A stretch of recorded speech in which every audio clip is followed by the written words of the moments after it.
আজ আমরা এমনই এক গাছ নিয়ে কথা বলবো যার নাম রানাপালা। আমাদের এলাকায় যাকে পাথরকুচি নামেও চিনি। রানাপালা, যার বৈজ্ঞানিক নাম ব্রায়োফাইলাম পিনাটাম। আমাদের ঘরের উঠোনে কিংবা বারান্দার টবে বড়ই পরিচিত এই গাছ। এটি একদিকে যেমন সহজে জন্মায়, তেমনি বহু প্রাচীনকাল থেকে আয়ুর্বেদ, ইউনানি ও হোমিওপ্যাথিতে এর ব্যবহার হয়ে আসছে।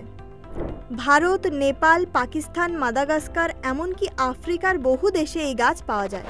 এর গুণাগুণের জন্য আজও বহু মানুষ রানাপালা বাড়িতেই লাগিয়ে রাখেন। এটা শুধু একটি গাছ নয়, প্রকৃতির একটি বড় দান। আসুন জেনে নিই এই চমৎকারী গাছের কিছু অসাধারণ কাজ। রানাপালার সবচেয়ে বড় গুণ, এটি কিডনি ও মূত্রাশয়ের সমস্যা দূর করতে দারুণ কাজ করে। বিশেষ করে পাথর জমলে এর পাতার রস নিয়মিত খেলে পাথর ধীরে ধীরে গলে যায় ও শরীর থেকে বের হয়ে আসে।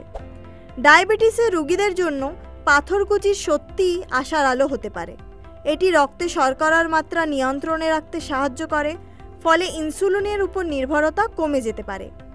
ত্বকের নানা সমস্যা যেমন কাটা ছেঁড়া, ঘা, ফোলা কিংবা ইনফেকশনে পাথরকুচির পাতা বেটে লাগালে খুব তাড়াতাড়ি ঠিক হতে সাহায্য করে।